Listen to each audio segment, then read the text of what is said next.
Hello and welcome to State of the Union. I'm Stefan Grobe in Brussels. Mark Rutte has made it.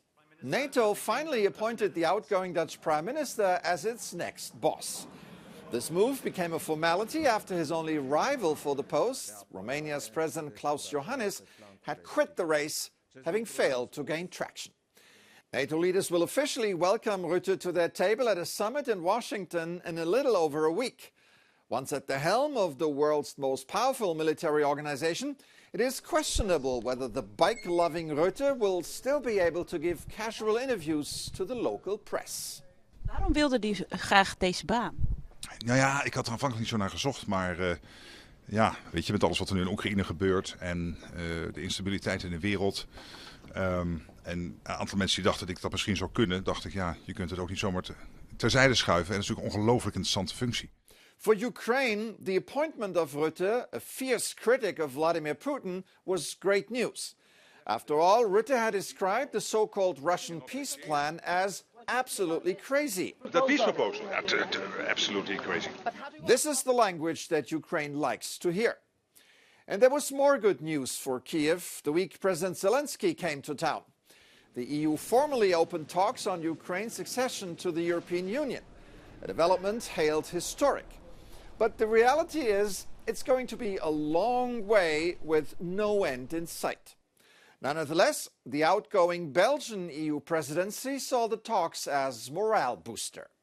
We know that we have a lot of work ahead on us, but with unwavering determination, we are confident Ukraine can make it. We will be supporting you on every step of the way. You are not alone. We are with you. Well, whether the incoming Hungarian EU presidency will support Ukraine is doubtful. Budapest has been blocking support for Ukraine whenever it could. Will that change?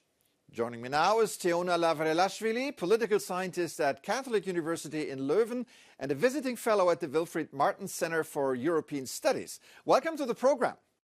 Thank you for having me. Hello. So the EU started the accession talks with Ukraine and Moldova just days before Hungary takes over the rotating Council presidency. Is this a coincidence? Well, I would argue that this is not a coincidence because we know that Hungary's priority is mainly on the Western Balkans, especially on Serbia. Therefore, I think that the EU leaders were let's say, constructive and smart enough to start the accession talks with Moldova and Ukraine before Hungary's presidency. As the opening of negotiations is only a small step in a long journey towards membership, can Hungary still derail the process? Well, Stefan, I think you indeed noticed and remarked very well about the longevity of the steps. And when it comes to Hungary's role, well, we need to see the overall situation. Of course, also we will need to observe who will take up the portfolio of enlargement. But I would say that, yes, Hungary still will have certain tools to influence enlargement process in the upcoming months to come. Next to Hungary, there is another obstacle to enlargement, and that is a certain Ukraine fatigue in some countries. How dangerous is that for Kiev? This is to a certain extent dangerous in the long term, but in the short term, I would say that the enlargement negotiations and opening and closing chapters, let's say bureaucratic and technical process, will continue.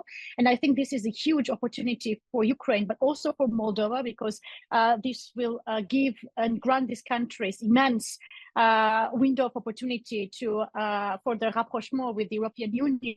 Of course, we know that expertise is missing. I think we should be clear in this respect, especially when it comes to environment, agriculture, and I think that Brussels will need to also help a lot these countries. Yeah, we all agree it's going to be a long process. When can we realistically expect to have Ukraine as an EU member state? This is a tricky question, and I think that we cannot have a deadline or a time frame in this respect, because it depends on many factors. On the one hand, we have the political willingness of the European Union And on the other hand, also the ball is in the hands and in the courtyard of Ukraine.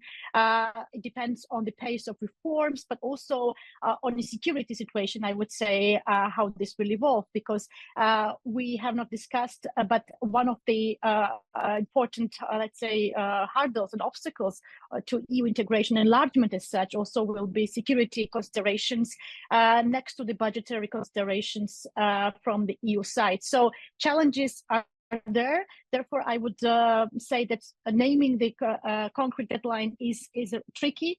But again, the most important is to benefit as much as possible from the process of enlargement, of negotiations itself, and make the enlargement a transformative experience for Ukraine, but also for other enlargement countries. All right, political scientist Teona Lavrilashvili, thanks for coming on the show today. Thank you for having me.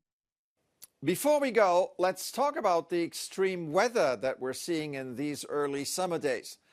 While the southern half of Europe kept struggling with a sweltering heat wave, heavy rains and cool temperatures were the weather default mode in much of the north.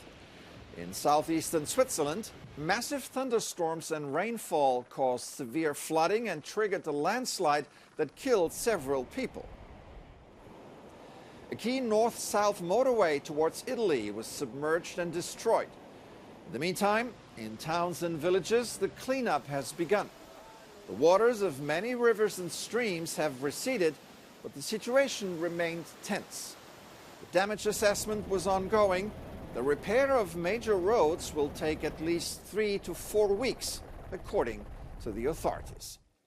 So, wherever you travel in Europe this summer, be careful. That's it for this edition. I'm Stefan Grobe. Thank you for watching. Have an excellent week.